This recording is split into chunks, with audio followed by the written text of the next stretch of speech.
22 अगस्त 1877 में श्रीलंका के एक शहर कोलंबो में एक सिलोनीज तमिल लेजिस्लेटर और फिलोसोफर सर मुत्तु कुमार स्वामी और इंग्लिश लेडी एलिजाबेथ बीवी के घर में एक पुत्र पैदा हुआ, जिसका नाम रखा गया आनंद।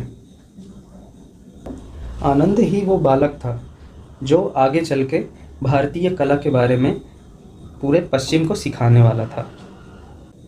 आनंद के जन्म के 2 वर्ष बाद ही उनके पिता की मृत्यु हो गई और उनकी माता उन्हें इंग्लैंड ले आई। आनंद की बचपन की सारी पढ़ाई इंग्लैंड में ही हुई। 12 वर्ष की उम्र में उन्होंने विक्लिफ कॉलेज ज्वाइन कर लिया। बचपन में ही आनंद की माता उन्हें बहुत सारी प्राचीन जो अपनी पौराणिक कथाएं हैं उन्हें सुनाया करती थी, जिसमें उनका मन लग जाया करता था। आनंद के पिता कुमार स्वामी के भक्त थे और वही भक्ति का जो गुण था आनंद कुमार स्वामी में भी आने लगा। वे भी स्कूल जाने से पहले नहा धोकर कुमार स्वामी की पूजा करते और फिर भगवत गीता पाठ करके ही स्कूल जाया करते थे। वे स्कूली शिक्षा के साथ साथ वहाँ की लाइब्रेरी में बहुत सारा समय बिताया करते थे और भारत की पुस्तकों जैसे रामायण, महाभारत आदि किताबें पढ़ा करते थे। ये सारी भारतीय कथाएं पढ़ते सुनते उन्हें बहुत ही प्रेम हो गया था भारतीय कल्चर से और इसके बारे में वो और ज़्यादा जानना चाहते थे। सन 1909 आनंद ने यूनिवर्सिटी ऑफ लंदन ज्वाइन कर लिया और वहाँ पर जियोलॉजी और नेचुरल साइंसेस की पढ़ाई करना चालू कर दी। वो कॉलेज के बाद अपना सारा समय पढ़ाई में ही बिताते थे। वो लाइब्रेरी जाके बहुत सारी पुस्तक पढ़ते रहते थे। उन्होंने बहुत सारे आर्टिकल्स लिखे थे जिन्हें उनकी एक सहपाठी ईथल मैरी बहुत ही रुचि से पढ़ रही थी और उसे धीरे धीरे आनंद की ओर आकर्षण होने लगा।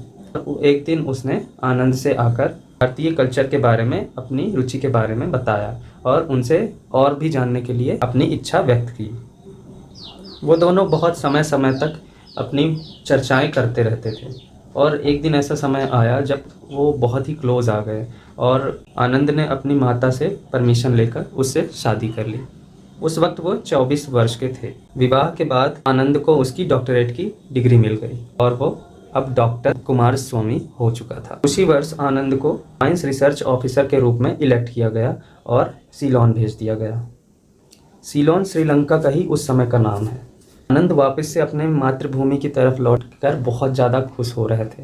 वो अपनी पत्नी थेल मैरी के साथ श्रीलंका आ गए। भारत के इतने करीब आते ही उनको बहुत ज़्यादा आकर्षण महसूस हुआ भारत के उन कलाओं की तरफ जो कि पश्चिम कलाओं से अलग एक बहुत ही विशेष प्रकार की सुंदरता लिए हुए थी। आनंद का जीवन टोटली बदल गया जब उन्होंने एक गुफा के अंदर प्राचीन उकेरे हुए चित्र देखे। वो चित्र देख के वे वहाँ पर बिल्कुल खो से गए और बस उन कलाकृतियों की स्टडी करने के लिए अपने आप को बाध्य पाने लगे। वो अब उसके बारे में ज़्यादा से ज़्यादा जानना चाहते थे और सारी दुनिया को भी बताना चाहते थे कि भारतीय कला असल में क्या है। उन्होंने 4-5 साल लगाकर एक बहुत ही सिस्टमैटिक स्टडी करी और सिलोनीज आर्ट के ऊपर एक लेख प्रस्तुत किया जिसका नाम था मेडिवल सिलोनीज आर्ट। इस लेख ने पूर्व से लेकर पश्चिम तक की सबकी आंखें खोल दी। जिस कला के बारे में बारबेरियन शब्द का उपयोग किया जाता था, अब उस कला के बारे में सभी जानने लगे थे। श्रीलंका के उन कलाकृतियों का अध्ययन करते करते उन्हें भारतीय कलाओं पर भी इंटरेस्ट जागा। जैसे जैसे उनका इंटरेस्ट बढ़ने लगा, वो अपने आप को एक नई दुनिया में ही पा रहे थे। उन्होंने French, German, Latin, Greek, Sanskrit, Pali और हिंदी सीख ली। वो पहले से ही इटालियन, स्पेनिश, डच, पर्शियन और सिन्हलीज जानते थे। इसके अलावा उनकी जो मदर टंग इंग्लिश थी वो तो पहले से ही आती थी, तो इसके साथ वो 12 भाषाएं जानने लगे। इस बीच ईथल मैरी और आनंद के बीच में थोड़ा फ्रिक्शन चालू हो चुका था, क्योंकि ईथल मैरी जो थी अभी यंग थी और वो अलग अलग जगहों में जाके घूमना चाहती थी, एंजॉय करना चाहती थी, जबकि आनंद अपनी स्टडीज़ में पूरी तरीके से खोए रहते थे। तो हुआ ये कि ईथल मैरी अपनी कंट्री वापस लौट गई। कुछ महीने तक उनकी स्टडीज़ बिना किसी इंटरप्शंस के चलती रही। उन्होंने अपना इंडियन म्यूज़िक पर भी इंटरेस्ट डेवलप कर लिया था। उस समय उन्हें एक सिलोनीज़ लड़की मिली, रत्ना देवी नाम की, जिससे उन्होंने शादी कर ली। कुमार स्वामी दिन रात अपनी स्टडीज़ में लगे रहते थे, बहुत सारी बुक्स पढ़ते रहते थे, पर वो केवल बुक्स तक ही सीमित नहीं रहना चाहते थे। वो सब कुछ देखना चाहते थे जो उन्होंने बुक से पढ़ा था। पर वो सिलोन के मिनरलॉजिकल सर्वे के डायरेक्टर थे और उनकी खुद की भी बहुत सारी ड्यूटीज़ होती थी, जिसके कारण उन्हें समय नहीं मिल पा रहा था। तो एक दिन उन्होंने डिसाइड किया और रिसाइन दे दिया। इसके बावजूद कि वो पूरी तरह से अपनी स्टडीज़ में लगे हुए थे, वे सोशल रिफॉर्म्स भी कर रहे थे। आसपास की दुनिया में जो भी बुराइयां थीं, जो भी कुरीतियां थीं, वो उन सबको बदलना चाहते थे। और इसी के लिए उन्होंने सिलोन सोशल रिफॉर्म सोसाइटी की का भी गठन किया था। उन्होंने एक न्यूज़पेपर भी चालू किया था, द सिलोन नेशनल रिव्यू करके। आनंद कुमार स्वामी अपनी पत्नी रत्ना के साथ कई यूरोप के टूर्स पर भी गए। उन्होंने इंग्लैंड में एक प्रिंटिंग प्रेस भी चालू कर लिया। उनकी बुक मेडिवल सिन्हालीज आर्ट वहीं पर प्रिंट हुई थी। सन 1890 में एक इंसिडेंट हुआ जिसने उनको बहुत ज़्यादा चोट पहुंचाई। सर जॉर्ज बर्डवुड नाम का एक आर्ट क्रिटिक था, जिसने एक लेक्चर दिया था इंडियन आर्ट और वेस्टर्न आर्ट के बीच में। उसने बोला कि ईस्टर्न आर्टिस्ट ने बहुत सारी पिक्चर्स बनाई हैं, स्कल्पचर्स बनाए हैं और उसको कला बोलते हैं, पर उनको ये तक नहीं पता था कि ब्यूटी होती क्या है।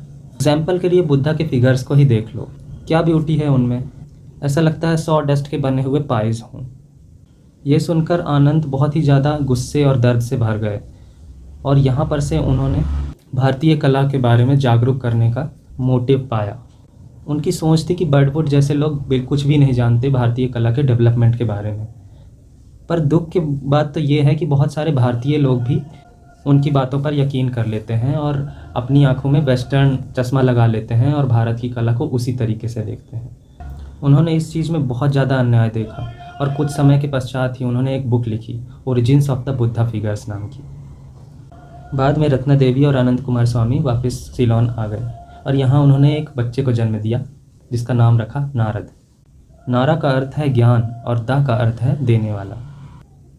कुमार स्वामी ने लिखना चालू कर दिया। उन्होंने बहुत सारे आर्टिकल्स लिखे। एक का नाम था आर्ट एंड स्वदेशी, जो कि पहली बुक बनी उनके वर्ल्ड टूर के बाद की। उसे पूरी दुनिया ने सराहा। दूसरी जो बुक्स थीं वो भी आगे आईं, जैसे the arts and crafts of India and Ceylon, जो कि 250 पेजेस की एक बुक है इलस्ट्रेशंस के साथ में। नारद भी बचपन से ही बहुत एक्सीलेंट था अपने पिता की तरह, और वो भी अपने पिता का ही कार्य आगे बढ़ाना चाहता था। उसने कुछ आर्टिकल्स भी लिखे थे। वो बचपन से ही बहुत ज़्यादा ट्रेवल करना चाहता था और नॉलेज गेन करना चाहता था। इसके बाद रत्ना देवी को एक पुत्री हुई जिसका नाम उन्होंने रोहिणी रखा। 1917 में उन्हें इनवाइट किया गया था Boston museum of fine arts में भारतीय, पर्शियन और मुस्लिम आर्ट्स रिसर्च डायरेक्टर के रूप में काम करने के लिए। इसके लिए वो और उनकी पत्नी मना नहीं कर पाईं और वो पूरे परिवार सहित अमेरिका आ गए। बोस्टन में आनंद सिस्टर निवेदिता से मिले, जिनका नाम पहले एस मार्गरेट था। जब वो स्वामी विवेकानंद से मिली तो वो पूरी तरह से बदल गईं। उन सन्यासी से मिलने के बाद उन्होंने हिंदुइज़्म को अपना लिया और विवेकानंद जी के ही द्वारा उन्हें सिस्टर निवेदिता का नाम मिला। सिस्टर निवेदिता के साथ काम करते समय उन्होंने एक बुक लिखी, myths of the Hindus and the Buddhists. Boston में रहते समय भी उन्होंने अपना हिंदू वे ऑफ लाइफ नहीं बदला था। वो अभी भी तिलक लगाया करते थे और एक साफा सिर पे बांधा करते थे, जबकि वो वेस्टर्न ड्रेस ही पहनते थे। उनकी जो पगड़ी थी वो वहाँ पर फेमस हो चुकी थी। उनके कार्यों को देखते हुए उन्हें डायरेक्टर बना दिया गया।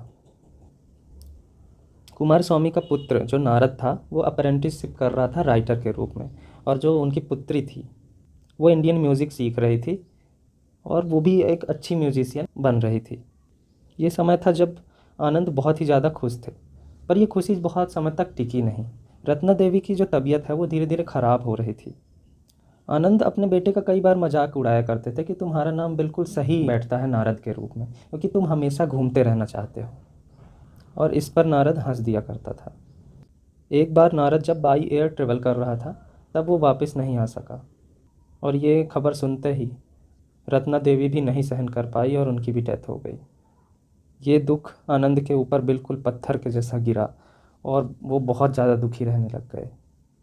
उस दुख से बाहर आने के लिए उन्होंने भगवद गीता और उपनिषदों का सहारा लिया और शीघ्र ही वो इस दुख से बाहर आ गए। इसके कुछ समय बाद ही जो उनकी पुत्री रोहिणी थी, उन्होंने शादी करने की इच्छा व्यक्त करी एक अमेरिकन लड़के से, पर आनंद नहीं चाहते थे कि वो ऐसा करें। पर इसके बाद भी उन्होंने अपनी बच्ची की इच्छा का सम्मान किया। असल में वे चाहते थे कि वो बहुत ही अच्छे म्यूज़िशियन बन सकती है, और अगर वो एक भारतीय से विवाह करती थी तो वो भारत में बहुत ही फेमस म्यूजिशियन बन सकती थी। पर उनकी पुत्री यह नहीं चाहती थी और उन्होंने वही किया जो उनकी इच्छा थी। रोहिणी ने अब एक अंग्रेज से शादी कर ली थी और अब आनंद बिल्कुल अकेले रहने लग गए थे। अब उनका एक ही कंफर्ट था कि वो लिखें। The dance of Shiva, transformation of nature in art, Christian and oriental philosophy of art, history of Indian and Indonesian art, Buddha and the gospel of Buddhism, उन्होंने ये सारी बुक्स लिखी। उनका जीवन अब अकेला रहने लग गया था। वो खुद का खाना खुद ही बनाते थे और अपना ख्याल रखते और अपनी स्टडीज़ करते रहते थे। इसी के साथ उनका समय पास हो जाता था। आनंद कुमार स्वामी ड्राइंग पेंटिंग में भी बहुत अच्छे थे और उनके बहुत सारे फ्रेंड्स थे। उनमें से एक फ्रेंड उनकी आर्टिस्ट भी थी जिनका नाम था स्टेला ब्लोच। उन्होंने उनके कई चित्र भी बनाए हैं। बाद में उन दोनों ने शादी कर ली और 7 साल तक साथ रहे।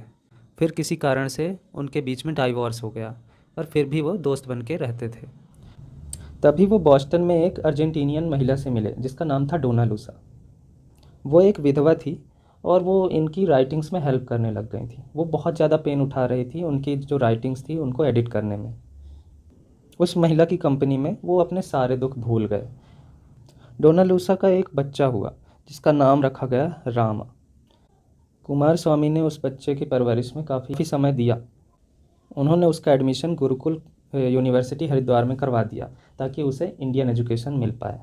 रामा ने वहाँ से अपनी डिग्री ले ली और बाद में अमेरिका आके सर्जन की ट्रेनिंग लेने लग गए। वो अमेरिका में ही अपनी सर्जन के रूप में सेवाएं देते रहे और 2006 में उनका देहांत हो गया।